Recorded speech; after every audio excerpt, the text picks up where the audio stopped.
மலர்கள் கொஞ்சம் சாய்ந்தால் இலைகள் தாங்க வேண்டும். மங்கை கொஞ்சம் சாய்ந்தால் என் மார்பில் தாங்க வேண்டும்.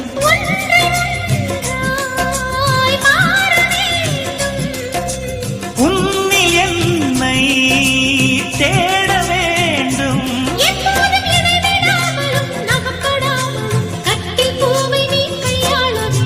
காதல் இல்லாதது ஒரு வாழ்க்கையாகுமா?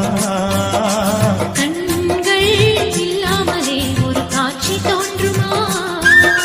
காதல் இல்லாதது ஒரு வாழ்க்கையாகுமா? Download ShareChat.